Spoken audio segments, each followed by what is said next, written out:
For anyone that doesn't know who Larry and Sergey are and Sure. doesn't know that sort of early Google story, can you give me a little bit of that backstory, but then also introduce these characters called Larry and Sergey for anyone that doesn't know? So Larry Page and Sergey Brin met at Stanford.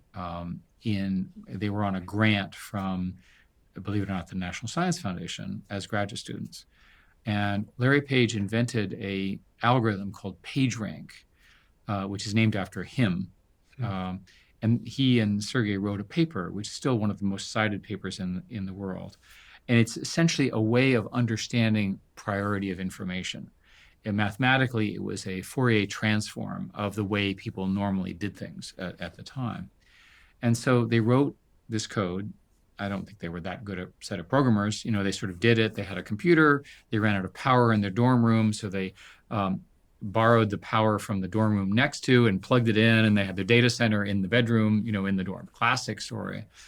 And then they moved to a building that was owned by the sister of a girlfriend at the time. And that's how they founded the company. Their first investor was one of the founder of Sun Microsystem, whose name was Andy Bechtolsheim, who just said, "I'll just give you the money because you're obviously incredibly smart." How much did he give them? $100,000, or maybe I think maybe it was $1 million. But in any case, it ultimately became many billions of dollars. So it gives you a sense of this early founding is very important.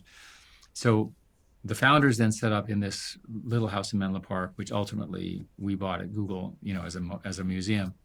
And they set up in the garage, and they had Google World headquarters in neon made, and they had a big headquarters with the 4 employees that were sitting below them and the computer that Larry and Sergey had built.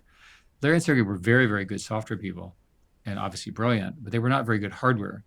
And so they built the computers using corkboard to separate the CPUs. And if you know anything about hardware generates a lot of heat, and the corkboard would catch on fire. So eventually, when I showed up, we started building proper hardware with proper hardware engineers.